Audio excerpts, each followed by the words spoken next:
कैसे आप सब लोग, उम्मीद करती हूँ मैं सब लोग ठीक ठाक होंगे, खैरियत से होंगे। तो हम भी बिल्कुल ठीक ठाक है, शुक्र है खुदा का, बिल्कुल ठीक ठाक है। तो गाइस, जैसे कि हमने आपको कल अपनी सारा थर्सडे होली मीटिंग के बारे में बताया, दी complete story of Holi Thursday. कल का आपने व्लॉग देख लिया होगा, क्योंकि आज गुड फ्राइडे, आज जुम्मा है, आज हमारा ये व्लॉग आ रहा है। आपको पता है एक दिन व्लॉग हमारा आगे ही चलता है। तो आज जो इससे पिछला व्लॉग है complete story of Holi Thursday की, वो आपको पता चलेगा कि पाँव धोने की जो रस्म थी। हाँ जी, पाँव धोने की रस्म। तो आज हम लोग आप लोगों को बताएंगे कि जो इनकी स्टोरी है ना, जो फ्राइडे को क्या हुआ था, हाँ गुड फ्राइडे वाले दिन क्या हुआ था, सारा कुछ हमारे थर्सडे का दी complete story of Holi Thursday. फिर आ जाता है गुड फ्राइडे, सैटरडे को ऑफ करके संडे को चांद रात होती है, सैटरडे को जो चांद रात होती है, और उसके बाद संडे को जो हैप्पी ईस्टर होता है। तो थर्सडे आज फ्राइडे के दिन ये किया गया था कि आज हमारा आखिरी रोज़ा, हाँ आज हमारा आखिरी रोज़ा, वो भी 3 बजे तक होगा सिर्फ। और क्या कहते हैं, गुड फ्राइडे को हुआ ये था कि खुदा ने यीशु मसीह को सूली पे लटकाया गया था। अभी हम यहाँ पे पहुँच गए, घर क्लिप बनाना हम भूल गए थे, हमारी बाइक की चाबी भी गुम हो गई थी, ड्राइव करवाई थी। अभी हम यहाँ पे पहुँचे, ये क्लिप छोटा सा बनाया है, अंदर चलते हैं, आपको भी दिखाते हैं आज क्या प्रेयर है और किस चीज़ का कलाम है और क्या गुड फ्राइडे है। गुड फ्राइडे होता क्या है, ओके। तो लोग को आपने लास्ट तक देखना और जुड़े रहना है, ओके।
Few minutes later. उस रसूल भी अपने कूच का वक्त तब ही बताते हैं जब उसने खुदा के काम को जो उसको दिया गया था उसको पूरा कर लिया।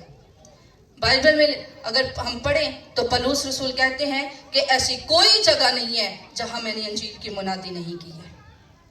आमीन, हालेलुया। तो हमें कितना फिक्रमंद होना चाहिए खुदा के काम के लिए। क्या सिर्फ संडे के संडे आए, तालियां बजाएं, खुदा उनकी प्रस्तिश करें, कलाम सुने, वो भी आधा सुना आधा नहीं सुना, और दिल किया तो चर्च में ही सुना है, जब बाहर निकले तो भूल गए, खत्म। यहां तक हमारी लाइफ बाउंड हो चुकी है। हर वक्त हमारा ध्यान खुदा के काम पर होना चाहिए। आमीन। बाइबल मुकद्दस में यूहन्ना की अंजील 3 बाब उसकी 16 आयत में लिखा है, क्योंकि खुदा ने दुनिया से ऐसी मोहब्बत रखी कि उसने अपना इकलौता बेटा बख्श दिया, ताकि जो कोई उस पर ईमान लाए हलाक ना हो बल्कि हमेशा की जिंदगी पाए। हालेलुया। जो रिफाकत टूट चुकी थी अब वो बहाल हो गई यीशु मसीह के वसीला से। हालेलुया। क्योंकि जब आप पुराना अहदनामा पढ़ते हैं तो इस बाइबल को कोई भी हाथ लगा सकता था? नहीं लगा सकता। अंदर चर्च में जाने की, यानी हैकल में जाने की दूसरे बंदे को इजाजत खास लोग जाते हैं, लेकिन अब खुदा की हुजूरी में हम सब लोग दलेरी के साथ जा सकते हैं। हालेलुया। जब यीशु मसीह ने 7वां कलमा कहा तो हैकल का पर्दा क्या हो गया? ऊपर से नीचे तक फट गया, क्योंकि जो पोशीदगी में होता था यीशु ने स्लीप पर कहां? ऊंची जगह में जाकर सब कुछ सरेआम किया। हालेलुया। वो सरेआम किया, इसलिए किसी भी सीक्रेट प्लेस की जरूरत नहीं, किसी भी अभेद की जरूरत नहीं रही। हालेलुया। इसलिए यीशु मसीह ने 7 सलीबी कलमात कहे, 5 नहीं कहे, 2 नहीं कहे, 4 नहीं कहे। क्यों? क्योंकि ये सब कुछ जो कुछ भी हुआ खुदा के कलाम के मुताबिक था। हालेलुया। ये पहले से प्लान था। ये पहले से मंसूबा था। कब से मंसूबा था? जब आदम ने गुनाह ही किया था, उसको बाहर निकाला गया, तब से ही खुदा ने क्या किया?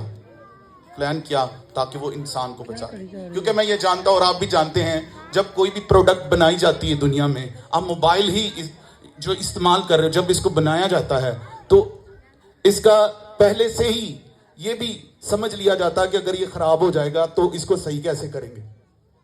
मेरी बात समझ रहे हैं आप? तो खुदा ने जब आदम को बनाया था, खुदा के साथ पास प्लान था, अगर ये बिगड़ जाएगा तो इसको सही कैसे करेंगे, और कैसे सही किया? अपने बेटे यीशु मसीह के वसीला से। हालेलुया। इसलिए इसके रूहानी पहलू ये हैं।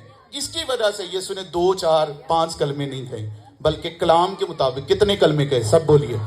इसलिए पूरी दुनिया में आज 7 सलीबी कलमात को दोबारा दोहराया जाता है।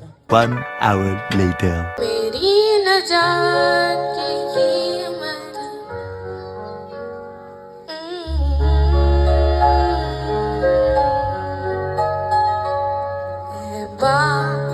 माफ कर दे, ये नहीं जानते क्या किया है। रहमत का दरिया बह गया, तेरी कुर्बानी में है वफा। सलीब का सफर, दुखों का पहर, लहू से लिखी मोहब्बत तेरी।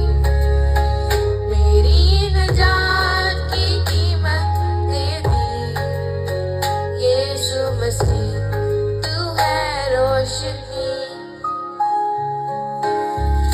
आज भी जन्नत नसीब होगी, जोड़े तेरा नाम लिया।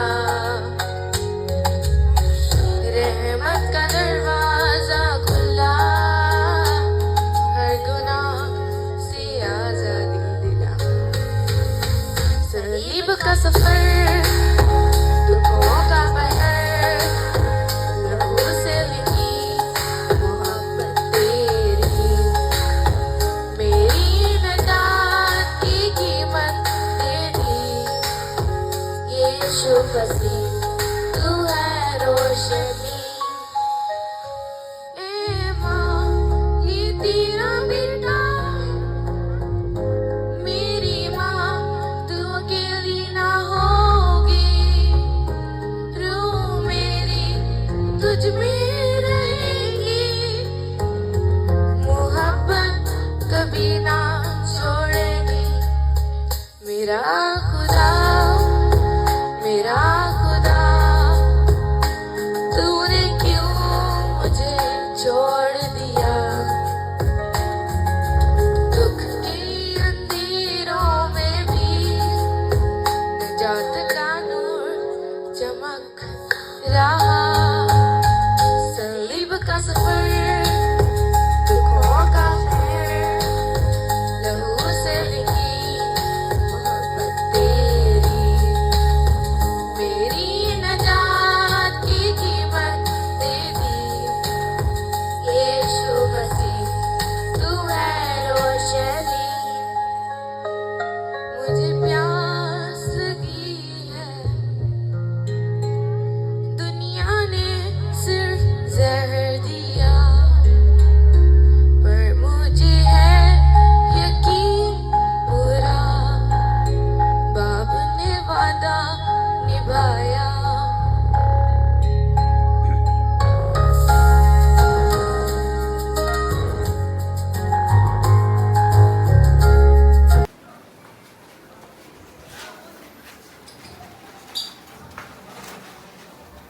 तो फाइनली गाइस हम लोग जो है वो घर आ चुके हैं गुड फ्राइडे की मीटिंग अटेंड करके। तो आप सबने भी देख लिया होगा। तो जिसको इस टॉपिक की नहीं समझ आई, तो मैंने आप लोगों को जैसे व्लॉग के स्टार्टिंग में भी बताया था कि गुड फ्राइडे वाले दिन जो है खुदा यीशु मसीह को सूली पे चढ़ाया गया था, ठीक है। और तीसरे दिन वो मुर्दों में से जी उठे थे, जिस दिन हमारा ईस्टर होता है। तो अब ये आज फ्राइडे को हमारा लास्ट रोज़ा था, जो कि 3 बजे तक होता है। मैंने आपको सारी मीटिंग, आपने सारे व्लॉग में जो है वो देख लिया होगा, ठीक है।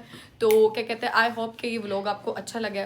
व्लॉग अच्छा लगे तो प्लीज़ लाइक, कमेंट और सब्सक्राइब करना मत भूलना। ये सीन कट हो चुका था। मिलते हैं अपने नेक्स्ट व्लॉग को। लाइक, शेयर, सब्सक्राइब करना मत भूलना। खुदा हाफिज।